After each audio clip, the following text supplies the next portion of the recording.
కోయ ఎల్లమ్మ తల్లి జ్యోతిషాలయం. విద్య, ఉద్యోగం, వ్యాపారం, ప్రేమించిన వారు దూరం అవడం, భార్యాభర్తల మధ్య గొడవలు, అత్త కోడళ్ల మధ్య మనస్పర్ధలు, కుటుంబ సమస్యలు, ఆర్థిక సమస్యలు, పెళ్లి కుదరకపోవడం, సంతానం ఆలస్యం కావడం, స్త్రీ పురుష వశీకరణం, చెడు ప్రయోగ నివారణ మొదలగు ఎటువంటి సమస్యలకైనా పరిష్కారం చూపగలరు.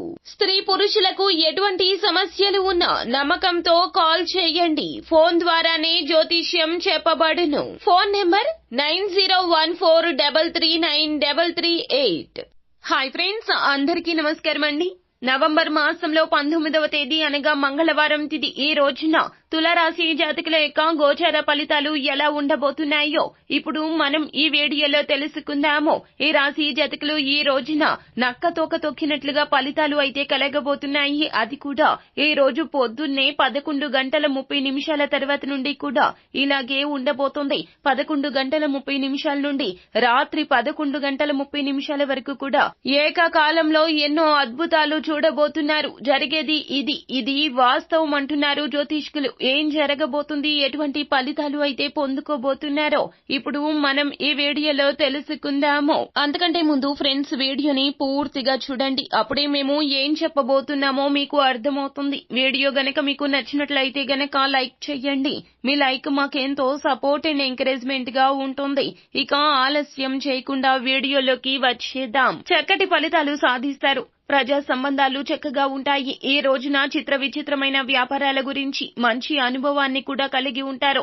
ముఖ్యంగా విషయంలోకి వస్తే గనక ఈ యొక్క నవంబర్ మాసంలో మీకు 19వ తేదీ దిన ఫలాల ప్రకారం ఈ రాశి జాతకులకు చూసుకున్నట్లయితే గనక ఒక విషయంలో మాత్రం మీరు షాక్ కి గురవుతారండి. గురయ్యే పరిస్థితులు కనిపిస్తున్నాయి. ముఖ్యంగా మీకు ఈ సమయంలో చూస్తే చాలా వరకు కూడా ఇరుగు పొరుగున ఉన్నటువంటి కుటుంబ సభ్యులతో కొన్ని ఇబ్బందులు పడుతున్నారు. కొంతమందిని మనం చూసినప్పుడు చాలా భయమేస్తుంది. అంటే ఊరికే గొడవలు పడ్డం, ఊరికే మన గురించి చెడు ప్రచారం చేయడం, ఇటువంటి వ్యక్తిత్వాన్ని కొంతమంది కలిగి ఉంటారు. అయితే మీరు వారి జోలికి వెళ్లాలంటే చాలా భయపడుతుంటారు. అంటే చాలా గయ్యాలితనాన్ని కలిగి ఉంటారు. అటువంటి వ్యక్తులు మీ ఇరుగు పొరుగున ఉన్నారు. ఆ వ్యక్తితో చాలా కాలంగా చాలా ఇబ్బందులు పడుతున్నారు. మీ గురించి బయట వ్యక్తులకు చెడుగా చెప్తున్నారని తెలిసినా కానీ మీరు అనేక రకాలైనటువంటి ఫలితాలు పొందుకున్నా కానీ నష్టంగా వారిని నిలదీయలేకపోతున్నారు. ఎందుకు అంటే గనక వారు అన్నింట్లో కూడా ఆరితేరి ఉన్నారు అని చెప్పుకోవాలి. ఇటువంటి మనస్తత్వం కలిగిన వారు అని తెలిసిన నిలదీయలేకపోతున్నారు. ఎందుకంటే వారు అన్నింట్లో ఆరితేరి ఉన్నారు అనే భావన మీ మనస్సులో బలంగా నాటుకొని ఉన్నది. కావున వారితో గొడవ పడాలి అన్నా చాలా భయపడుతూ ఉంటారు. అటువంటి వ్యక్తి మీ జీవితంలో కూడా ఉన్నారు. అయితే ఆ వ్యక్తి వల్ల మీరు ఇదివరకే చాలా రకాల సమస్యలు ఎదుర్కొన్నారు.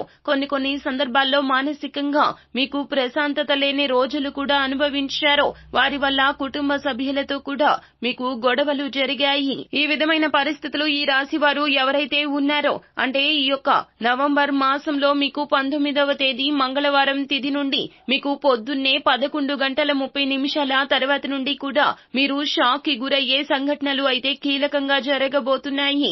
ఈ అవకాశాలు కనిపిస్తున్నాయి.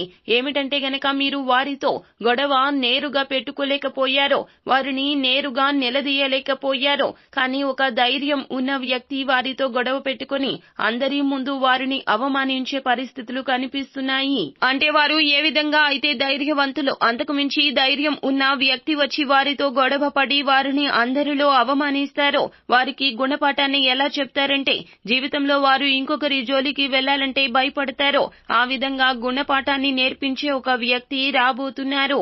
ఆ వ్యక్తి వల్ల వారికి చక్కటి గుణపాఠం అయితే రాబోతుంది. ఇది చూసి మీరు ఆనందపడతారు. నేరుగా ఎదుర్కోలేకపోయినా వీరు వచ్చి ఎదుర్కోవడం మీకు సంతృప్తిని ఇస్తుంది. వారు మరల మీ జోలికి రారు అని తెలిసి ఆనందపడతారు. ఈ యొక్క సంఘటన చూసి మీరు షాక్ కి గురవుతారో. ఈ రాశి వ్యక్తుల జీవితంలో చూస్తే గనక ఇరుగు పొరుగు కుటుంబ సభ్యులతో మీకు సఖ్యత ఏర్పడుతుంది. ఇది వరకు మీరు చాలా వరకు వారి వల్ల కుటుంబ సభ్యులతో ఇరుగు పొరుగు వారితో సఖ్యతగా ఉండలేకపోయారు. ఈ సంఘటన తర్వాత ఒకరికొకరు మనసు విప్పి మాట్లాడుకొని మీ మధ్య బంధాలు తిరిగి కలుపుకునే అవకాశాలున్నాయి. అలాగే ఈ రాశి వ్యక్తులకు పొద్దున్నే 11:30 నుంచి రాత్రి 11:30 వరకు కూడాను అనూహ్యంగా శుభవార్తలు వినబోతున్నారు. ఇది ఒక శుభవార్త అయితే వ్యాపారస్తులు ఎవరైతే ఉన్నారో వ్యాపార జీవితంలో మీకు సమస్య అయితే రాబోతుంది అని ఇప్పటి వరకు ఏదైతే భయపడి బాధపడుతున్నారో ఆ యొక్క సమస్య మీ వద్దకు రాకుండానే వెళ్లిపోతుంది. ఆ గొడవ జరిగే అవకాశాలు కూడా తగ్గిపోతాయి. సమస్య కఠినం నుండి అతి సులభం అయిపోతుంది. వ్యాపారంలో సమస్య తొలగిపోతుంది. ఇది ఊహించని అనూహ్య శుభవార్త. అలాగే ఉద్యోగస్తులు ఎవరైతే ఉన్నారో పని ఒత్తిడి కారణంగా ఇప్పటి వరకు అలసిపోయి ఉండవచ్చును. కానీ ఆ యొక్క పనిని పూర్తి చేసి విశ్రాంతిని అయితే పొందుకోబోతున్నారు. అనారోగ్య సమస్యలు తగ్గించుకునే ప్రయత్నం చేస్తారు. కాస్తంత ఎక్కువసేపు విశ్రాంతి తీసుకోవడానికి ప్రయత్నిస్తారు. ఇలా అన్ని రంగాల్లో ఉన్న వారికి మీకు శుభవార్తలు అయితే మీ మనసు ప్రశాంతంగా ఉండడం అయితే జరుగుతుంది. ఇదంతా ఈశ్వరేచ్ఛ. సో ఫ్రెండ్స్, చూసారు కదా, ఈ వీడియో గనక మీకు నచ్చినట్లయితే గనక లైక్ చేయండి. మరిన్ని వీడియోస్ కోసం మా ఛానల్ ని సబ్స్క్రైబ్ చేసుకుని ఫాలో అవ్వండి. Thank you.